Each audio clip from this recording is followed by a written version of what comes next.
Good evening. My name is Dale Wetzel. I'm the host of the Legislature Today radio show. We're coming to you live from the historic Patterson building, the Peacock Alley American Grill and Bar. A festive crowd in the bar tonight, including some of our guests who are going to be on later, and some of our guests who are with us right now. This evening, we're going to be discussing a rather large and comprehensive and historic, if I may say, education finance bill that's been drawn up by Governor Jack Dalrymple and the Department of Public Instruction. This will significantly change how local school aid is distributed to districts in North Dakota. It will have effects on teacher salaries. It will have effects on how much money is available for the instruction of children in North Dakota. And it also will affect every property owner's property taxes, because the school district in your neighborhood is responsible for the biggest chunk of your property tax bill. This is common across North Dakota. Of all of the local governments that levy taxes on property, the school district is generally the largest and the most significant, and this bill is designed to keep property taxes at a relatively low level and to keep them there, to make it more difficult for a school district to raise their property tax rates. We'll start off at first with a summary of what happened during the legislature today. We've had a number of interesting elements going on during the session today. We had some quite interesting hearings, the most interesting of which involved the governor himself. He gave a presentation of his education bill to a group of members of the House who are members of the House Education Committee and the Appropriations subcommittee that deals with education. Senate Appropriations Committee heard a bill about issuing new license plates, which is something that's been tried a number of times over the past 2 decades, but we're still hanging on to those plates that were issued probably 2 decades ago that have the cute little buffalo on them. And this might have a bit more impetus this year because we have a large number of new residents of North Dakota, and it'll be, if we have a new license plate issue, it'll be easier to tell who hasn't registered their vehicle in a long time and who has. The Senate Appropriations Committee is also looking at a bill to increase the fines for the illegal use of dyed fuel. What dyed fuel is fuel that has not paid a road tax, and if you're using dyed fuel which hasn't paid a road tax on the road, you're committing a crime, and this bill would increase the fine for violating that rule. The House Finance and Tax Committee had a pretty good look at a bill that would institute a 3% flat income tax rate on North Dakota's state income tax. The Senate Finance and Taxation Committee gave a good going over to a bill that we've talked about before on this show. It reduces the top state oil tax rate from 11.5% to 9.5% beginning in January 2017.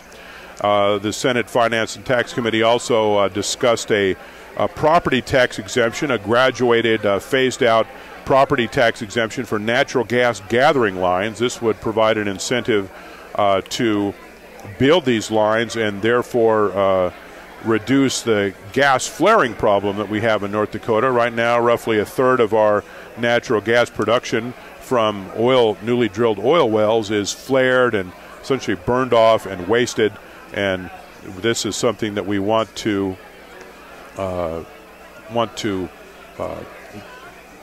lessen the wastage of natural gas. On the House floor, in the actual House, when the House met this afternoon to vote, there's some interesting actions. The House defeated a proposed increase in the minimum wage. What this bill would have done was to index the minimum wage to inflation. The minimum wage right now is $7.25. That's equal to the federal minimum wage. Right now, wages in North Dakota have been increasing rather briskly with the influx of oil field workers and the demand for labor as a result of the oil industry and the generally expanding economy in North Dakota. And it was decided by the House by a 70-24 vote, as a matter of fact, that it was not necessary to increase the minimum wage in order to keep North Dakota wages marching upward. The House did approve a bill that requires you, if you are a person who likes to sign a referendum, recall, or initiative petition, not only will you have to sign your name, but you'll have to print your name as well.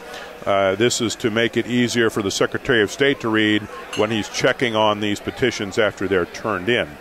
The House also defeated a proposal to allow the Game and Fish Director to increase hunting and fishing license fees by up to 20% over 2 years. The chairman of the House Finance and Tax Committee, I thought, made the most pungent argument against this idea. He says you don't give someone who's appointed this kind of power. The legislature should have the power to raise hunting and fishing license fees or to lower them.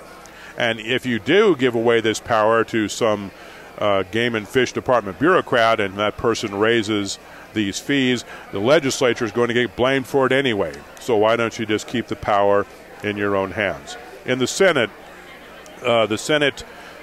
defeated a proposal to increase the setback of a newly drilled oil well.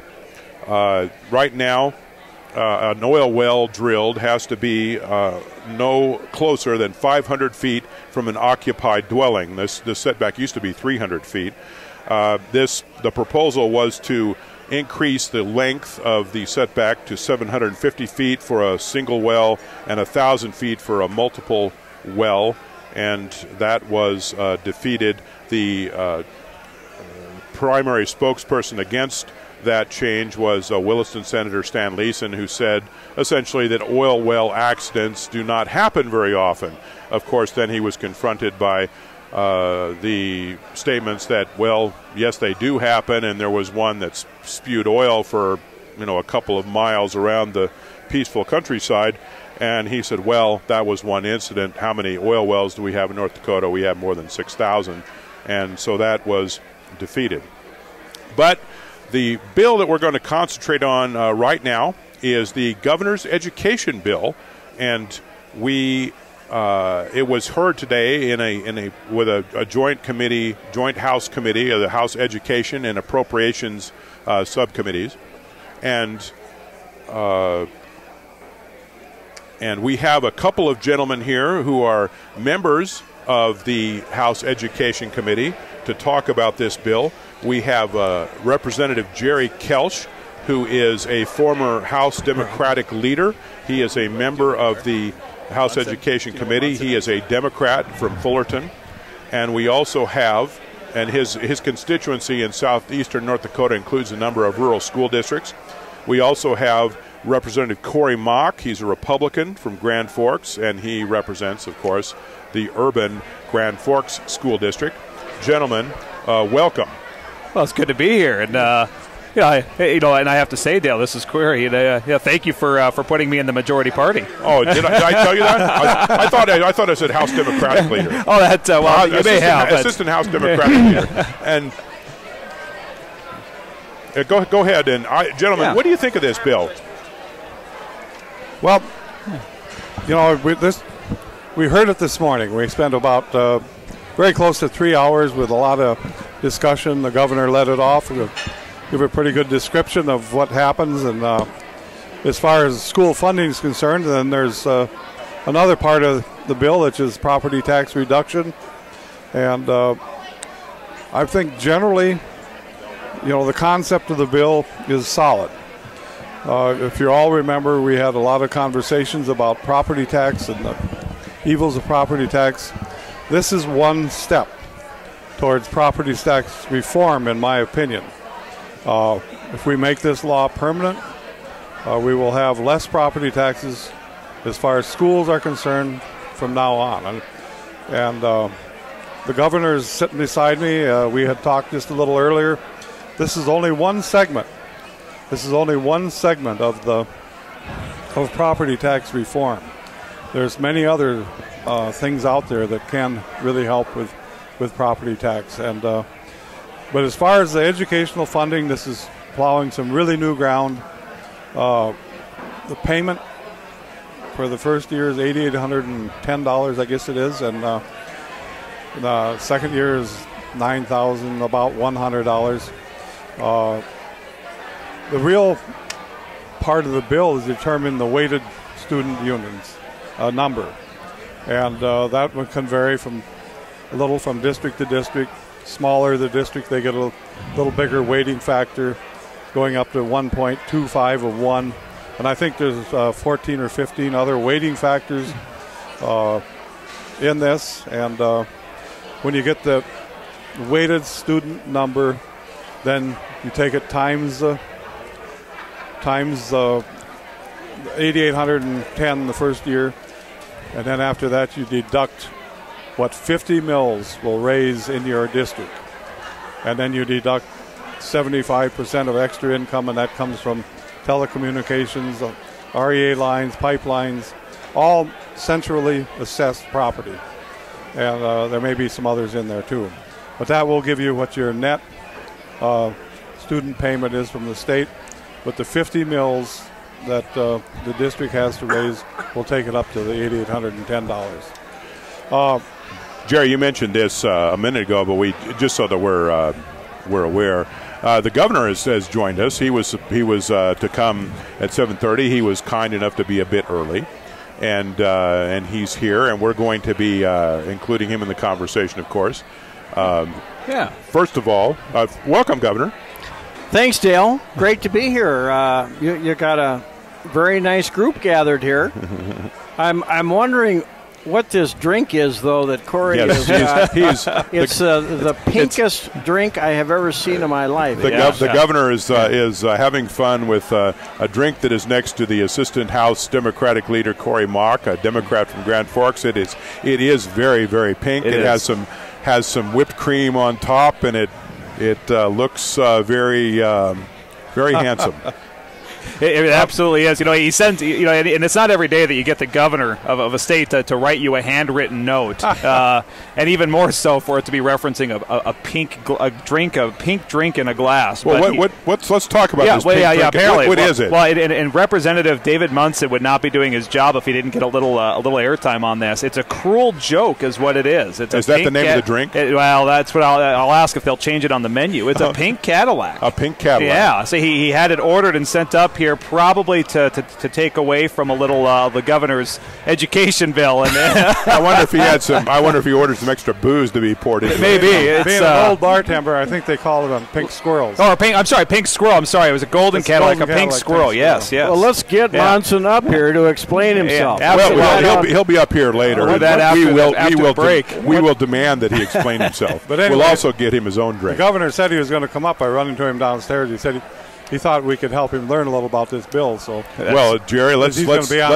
start instructing the governor about his bill. What do you say? Well, Mr. Representative Mock, what do you think this bill, this approach means to an urban school district such as the one you represent? Well, so I represent Grand Forks, and we have the Grand Forks #1 school district. We've got several. We've got 2 high schools. We've got middle schools, elementary schools. It's thousands of students in one area. And I think what the governor has put before us, and Representative Monson and the co-sponsors are going to come up and talk about this after about at 7:30, I think is a tremendous start in investing in education from the state level to not only provide a quality education to our students, but also to start addressing the needs of property taxes. And Representative Monson, when he was introducing the bill earlier today, said that this is not to be considered strictly property tax relief. This is for the intention of investing in education and in making sure that the state of North Dakota is funding our next generation. That's how we look at it, and I'm very happy to have that the governor is up here willing to talk about it, to look forward with the kids of North Dakota, join Jerry and myself and many others on the Education Committee to make sure that we're passing good policy that can provide permanent funding for education across our state. Well, the bill really does 3 things. This was, in the governor's words, it's equity, adequacy, and tax reform. I think he used tax relief, but I know he means tax reform, because if this is permanent law and that's what the people want, is something that's going to continue, not allowing them to put taxes back on. And that's where we have to be. What do you think this legislation does, Representative Kelsh, to rural school districts that may not be growing as others are and elsewhere in North Dakota? The rural school districts that are high value, in other words, let's just look at it this way. You got a $5 million valuation district. If you have 100 students going to school in that district and you take 50 mills from that, it's going to be a tremendous deduct compared to if you had 200 students in the same valuation. That's where there may be some tinkering needs to be done to make this equitable across. You know, my purpose in this bill is certainly not to force small schools out. And it was testified today that one of our school districts in my area, Cullum, has kids on the bus 2 hours a day. So that means they're probably on there at this time of the year before light in the morning. Maybe they're getting home before dark. But he said it would be 3 to 4 hours if that school closed. And they would have to go here and there, and they'd split up. But I think for kindergarten, first, second, third grade, that's a long time to be on a bus before dark, and maybe at that point getting home after dark in the middle of winter. So I'm hoping that it's no one's intention that we push those smaller schools out. We have, right in my area, most of the schools have reorganized within the last 20 years, and this bill doesn't hurt them. In fact, they do fairly well. There's some tinkering needs to be done in certain areas, but we certainly, there's not a school of the 15 that have gotten a report on that haven't gained dollars on it. When you mentioned that there's tinkering that needs to be done in certain areas, can you tell me a bit about what you're thinking of when you say that? Well, in 2009, when they lowered the mills from 185 to 110, the districts that were only levying 150, say, didn't get the full tax relief. And it's still in here. We have to get that straightened out. And I think it's easy to do, but I think at this point they deserve the same tax relief that everybody gets now. You know, for instance, one of the districts had just reorganized with another district, and they had 157 mills because that's all they needed, because they got all this property. Well, they lost almost 25 mills of property tax relief. And so they've been trying to get that fixed for the last 2 sessions now, and we can do it on this bill. This bill is meant to be equitable, and so this is their opportunity to get it done. Representative Mock, the bill includes a $200 million school construction loan fund. That's right. Could you see the Grand Forks district specifically and maybe other urban districts benefiting from this fund? Well, absolutely. Grand Forks, we're at the process of building a new school on the southern end of Grand Forks. I know Minot is going to be building many new schools after they were lost in the flood. Bismarck is expanding with 3. Urban, rural, you name it. With the loan fund the changes to the loan fund that we have in House Bill 1319 are going to be there to benefit communities of all sizes. So I think that's a positive thing. There's one thing that we didn't really touch on, and I know that we're getting ready to come to a break, but I want to point out that in here we actually are raising the minimum salaries for teachers. Now, in the past, what we have done is designated that 70% of the funding has to go towards teacher salaries. That's not the case in this bill.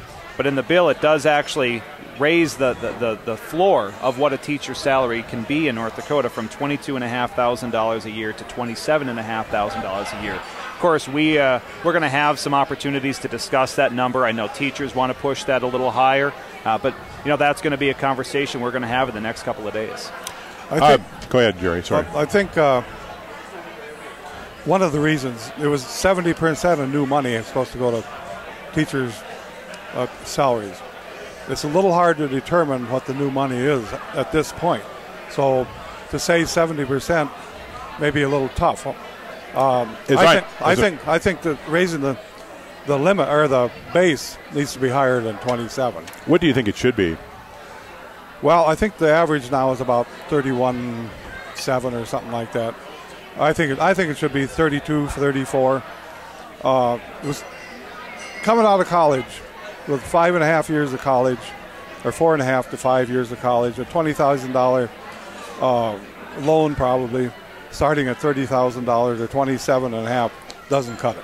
It really doesn't cut it. How do you make a living? Pay that loan off, probably buy a car, rent a house, and do those things. It's just not possible. So that's one of the things that needs to be bumped, I think. That's a difficult question to actually answer because in Western North Dakota, you're competing with a booming industry that's paying amazing salaries for terrific work, but you're competing with oil and economic development, and where McDonald's is paying $14 an hour, you're going to have the cost of keeping a teacher in your classroom. It's going to be a lot more difficult. I was in Williston last weekend. I thought about going to work at McDonald's. They were paying $18 an hour. Holy cow! Yeehaw. Did they give you a signing fee too? They would. Sadly, I know I'm older than their normal employee, but I think I can get paid $18 an hour. I'm good at burger flipping. Yeah. I think the signing fee that would entice me is the apple pies. Yes. We've been speaking this evening with Representative Jerry Kelsh, Democrat from Fullerton, who is a former House Democratic leader and a former senator who was quite prominent in education policy in the Senate in the 1980s and 90s. We also have Representative Corey Mock, a Democrat from Grand Forks, the Assistant House Democratic Leader. We've been speaking to these two gentlemen this evening. We also have had the Governor of North Dakota, Jack Dalrymple. We're hoping to talk to him in the next segment when we'll have a couple of new guests who are Mike Nathe, the chairman of the House Education Committee, and also Dave Monson, who is a former school superintendent in Edinburg, and he is the vice chair of the House Appropriations subcommittee on education. And in the meantime, Representative Mock, we expect you to take that wonderful-looking pink drink and enjoy it. Well, we'll bring it down to the bar. Enjoying it is going to be relative. Good night. Thank you. Thank you for your time, gentlemen. Well, thank you. This is Dale Wetzel. I'm the host of the Legislature Today radio show. We're going to be speaking this evening about a sweeping and rather comprehensive and historic, if I may say, new education bill that is being considered in the North Dakota House presently. It had a hearing in the House today. We have as our guest to discuss this bill Governor Jack Dalrymple, who presented the bill himself at the hearing today, and he is probably more familiar with it than anyone on the planet Earth right now. And we also have the chairman of the House Education Committee, Representative Mike Nathe. He's a Republican from Bismarck. We also have Representative Dave Monson, who is the vice chair of a House Appropriations subcommittee that deals with education issues. Representative Monson is a former teacher and superintendent. He's also a former candidate for North Dakota Superintendent of Public Instruction. He's been involved in education finance reform issues for a number of years. First of all, gentlemen, welcome. And Governor, could you try to tell us how this represents a different approach to education finance and the support of local schools by the state in North Dakota?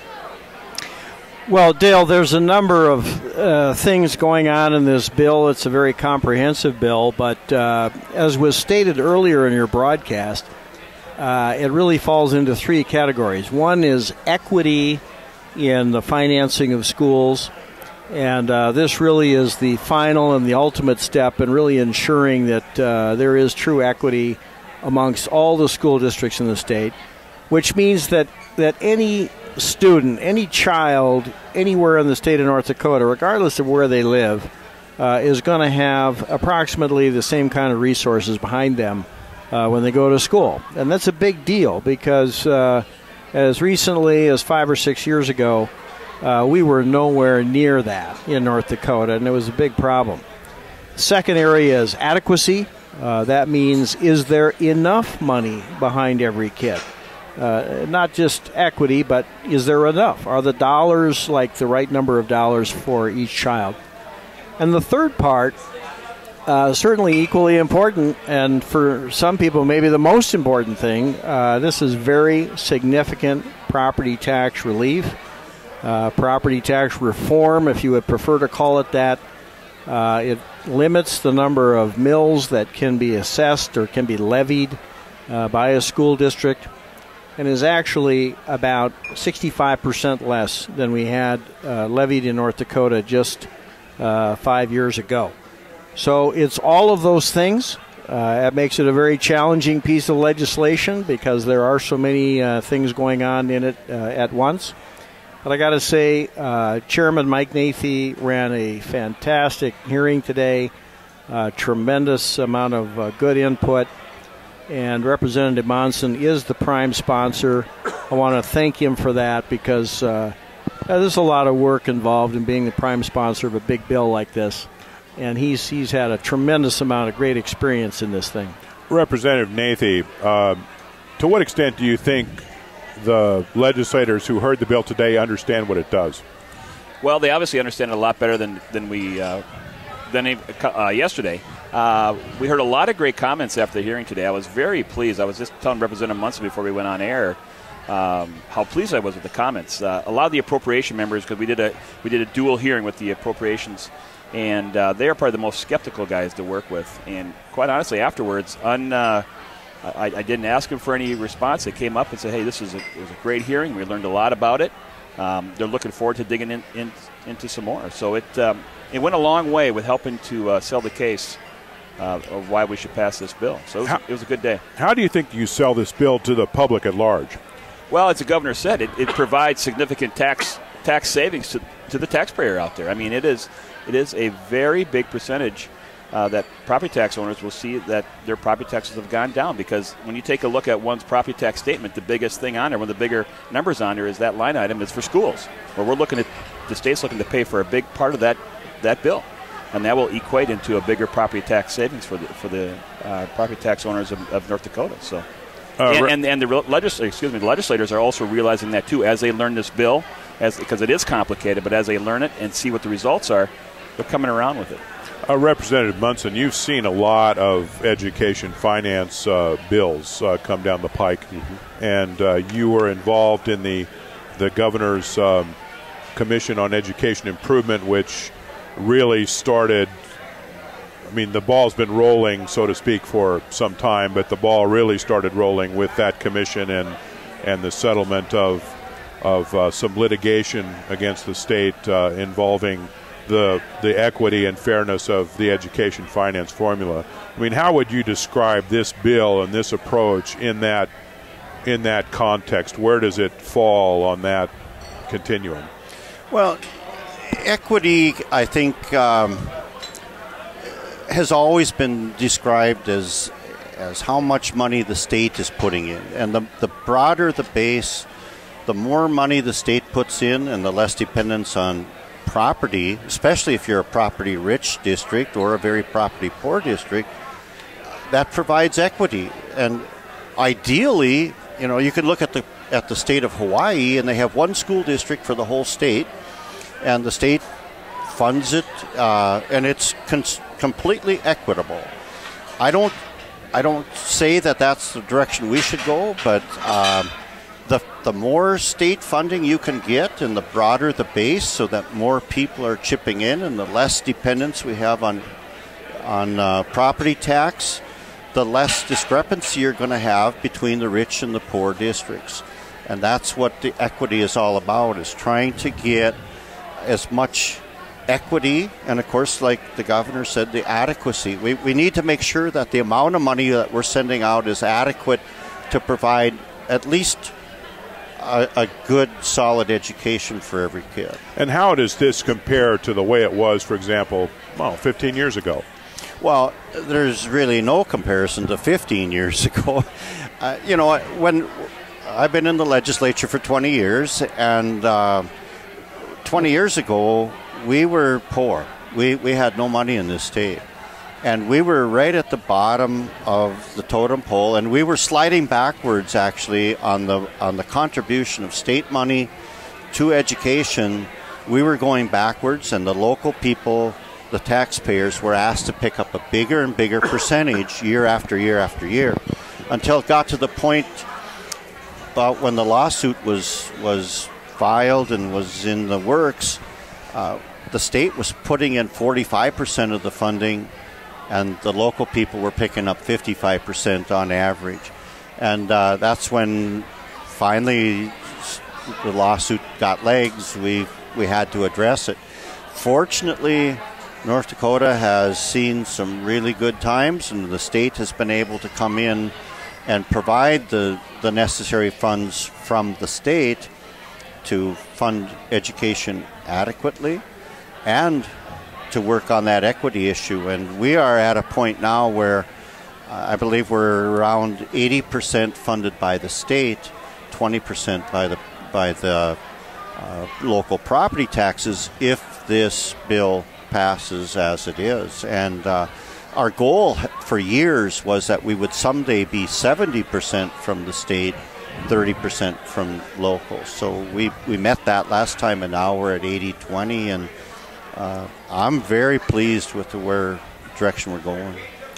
Governor, one of the things that I heard after the hearing was that, folks, I mean, obviously this is a large piece of information to try to digest, and the school districts and superintendents didn't get specific data on how much this formula would affect their specific districts until like a couple of days ago.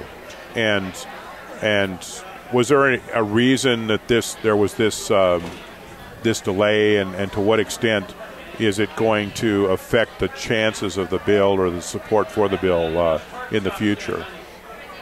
Oh, I don't think so, Dale. There's a number of different scenarios that people want to look at in terms of the assumptions behind what will happen to the average school district. So some people want to assume that you wind up levying 50 mills. Other people think it's more realistic to look at what happens if you levy 60 mills. That'd be kind of the middle of the road. And so you have a number of different scenarios out there. And all of this before the initial hearing. I think it's very important that you have the initial hearing on the bill, give people an opportunity to come in and state what the purpose of the bill is, what the policy goals are of the bill, and do that without a lot of sort of comparisons going on between one printout or another. From this point forward, I think that Chairman Nathe and Representative Monson will be looking at a lot of sort of what-if scenarios. What if you look at it this way? What if you look at it that way? And that's all part of the process. Is it fair to say that you think that the folks will concentrate more on the theory of the bill and how the design of it and how it is supposed to work when they're not aware of the financial ramifications to their specific district? Well, it's not that anybody's trying to keep the information away so much as just, asking people to focus on the concepts first. I don't know how many times I've been in legislative hearings and, you're trying to start some testimony and all of a sudden somebody, puts like a big chart or a big bunch of data in front of the committee members. And it's obvious that they don't listen to a word that's being said at the podium. All they're doing is studying the numbers that have been handed to them. And that's not what you want in a hearing. You want people to focus on what people are saying. I want all three of you gentlemen to address two things. One is, how does this approach keep down local school property taxes? How does it keep them in check? And also, how does this affect the ability of a local school board to run its own business? In other words, the local control. Well, let me take a crack at that right away, Dale, because that is the essential question for people who are looking at it from a distance. This bill is a 60 mil limitation on the amount of general fund levy authority that a school board has for general education. You can compare that to 5-6 years ago. The average general education levy in North Dakota was about 195 mils. So that is a tremendous amount of property tax relief any way you cut it. But we would also say that it is fair because it does give them 10 more mills of general education levy authority than they had at the moment. And it also gives them a flexible 12 mil miscellaneous levy. So they actually have some new flexibility, which they do not have today. And then on top of that, there are various measures that hold harmless, like school districts. So if for some reason it does not work well for you mathematically, there's a floor under the district's funding. And can you just explain real briefly, what does hold harmless mean? Well, in principle, it just means that we don't want any school district to feel like they're going backward, next year in comparison to this year. They get at least the same amount of money that they're getting now. Yes, but it's oriented to the amount of money per student because ultimately we have to fund students, and if you're losing students, that's a real change in what you're trying to do at your school. If you're gaining students, it's also a change. So that has to be recognized. But other than that, we want to hold it even or actually have it go up a little bit. Does this hurt schools that are losing enrollment? No, it really doesn't. Declining enrollment, is a challenge. There's no question about it. But it always has been and it always will be. This formula really doesn't change that, one way or the other. We want a school formula that ultimately requires people to face up to the fact of their enrollment, whatever that may be. And if your school is getting smaller, you are going to have to make some management changes. There's no doubt about it. Representative Monson, you have firsthand experience running a school district. What does this bill do, in your opinion, to local control? Does it restrict it unduly? Well, to some extent it does. And for many years, myself and included, and many of my colleagues who are superintendents said, we want the state to pay more money. I said, be very careful what you wish for because you just might get it. Because whenever the state is going to pick up more money, you're going to lose some flexibility. You're going to lose some control. And that happens, and it should happen. Every time a dollar comes from the state, it's meaning that you have less flexibility, I guess. But as the governor said, we built some pretty good flexibility into this bill with the 10 mills, and then we combined that those 19 other little levies and streamlined it to make 12 mills there. So there's a lot of flexibility still in this bill. And when the state is paying a pretty good share of it, along with the flexibility that we built in, I don't see that any school district needs to worry in the short term. If you're losing students over long haul year after year, it's going to be a hard bill, I guess, to maybe work with in the future. But, every time we come back here 2 years from now, we'll look at who fell through the cracks. Why did they fall through the cracks? Can we adjust it, and should we adjust it? No guarantees are ever made more than 2 years around the legislature, and I think this is a very good bill for every school district in the next 2 years, and we'll be back 2 years from now and make those little tweaks that we need to. And in fact, I think we can make some tweaks now that were suggested today that might make this a lot easier for some of those administrators to administer. And also those schools that may have a hard time down the road, they do have the option to raise the mills by the vote of the people. So exactly. If they can take it the vote of the people and say, you know what, 60 mills is not enough, we want to raise it some more. And if the community approves it, well, then they assess those mills. If they don't, well, then they learn to live within those bounds. So they have the option to do that. So that's a very important point, Mike, which I forgot to mention, is that, you know, with a simple majority of the patrons of the district, you can go beyond the 60 mills. That's very important. Representative Nathe, do you have any, have you heard any concerns about this bill's effect on the ability of a school district to govern itself? And I imagine that, you know, in your case, I mean, we have the Bismarck School District, which is the largest in the state. What sort of impact do you think that this will have on local control for large urban districts in North Dakota? Well, I don't think it'll have much of a difference for local control, to be quite honest with you. In Bismarck Public Schools, I was given some numbers today, comes out pretty good under this bill. Again, the bigger the district, the more kids, and the bigger the impact's going to be. So as far as how they manage their district and local control, really doesn't bother them much at all, to be quite honest with you. So where do things go from here? We've had the hearing. The Appropriations Committee is going to have to deal with this, as well as the Education Committee. So, Representative Nathe, what does your committee do with this bill? Well, right now I signed a subcommittee to take a look at some of the issues that were brought up during today's hearing, to see if we can do some tweaks and take a look at some issues. Once we get those done, we're going to take those to the committee and have a discussion and work on a do-pass recommendation. As of right now, I have to get the bill out of committee by next Monday.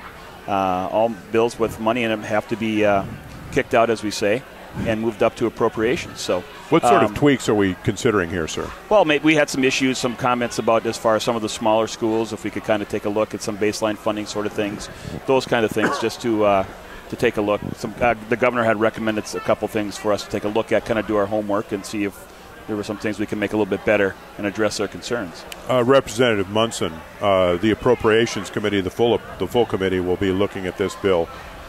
What sort of issues are they going to be focusing on? Well, there really isn't a lot in this bill other than the formula, and Representative Nathe's policy is the policy committee, so they will be putting the framework on that. We will look at that and coordinate that with the DPI budget so that everything meshes in the end. But I don't see that once it leaves Representative Nathe's committee that there will be a whole lot of changes made to this bill. Governor, to what extent if this approach is adopted, to what extent is it going to make future education finance bills in the legislature easier to deal with? Oh, I think that this is the final major stage in really an evolutionary process that began 6 years ago with the lawsuit. And if we achieve 1319, we will really be looking at truly minor modifications in the future compared to what we've had the last couple of sessions. This is the last major step. It's a difficult piece of legislation, but as I said, I think they conducted an outstanding hearing today. I was very pleased to hear a couple of the committee members from the minority party, saying some of the same things that Mike and Dave are saying. It's great property tax relief. They're all for it. They're looking at it primarily from the point of view of their own school districts that they represent. And that's a really great thing about North Dakota, is that we still deal with K-12 education as a nonpartisan or a bipartisan issue. Everybody works together on it, and it's very encouraging to see how everybody wants to take a very good bill here and just make it as good as it can be. Representative Monson, to what extent does this make education finance policy in the future easier to deal with? Of course, you remember when there's battles royal over the mill levy deduct and $10 million in added funding and just endless conference committees over this particular bill. and now it appears that it's headed much more toward almost a plug-and-play approach. Here it is, you plug the money into it, and away it rolls. That's a good way to describe it, Dale, because this bill is very simple compared to some of the old bills that we've seen, the old funding formulas. We've streamlined a lot of things in here. This bill is very clean. We took out things that complicated the explanation of it. So it's, I think, a really good, understandable bill that absolutely everybody can understand it. I think everybody can live with it. Everybody can see exactly where the property tax savings is. I want to stress that this is a education funding bill first and foremost, but it has consequences of very nice property tax savings throughout the property tax. The property tax owners come out a big winner in this. They really do. We've been talking this evening to the governor, Jack Dalrymple, and to Representative Dave Monson, a subcommittee chairman of House Appropriations dealing with education, and Mr. Mike Nathe, Representative Mike Nathe, the chairman of the House Education Committee. All three of these gentlemen are Republicans. We were talking earlier to a couple of Democrats on the Education Committee about this bill, and I think there's a general consensus that it's large, it's comprehensive, it's sweeping, and it has a lot of good elements, and it's going to get some work in the coming days, and we'll see how things turn out. Thank you very much for coming, gentlemen. Thanks, Dale. Thanks, Dale. Great to be with you, Dale.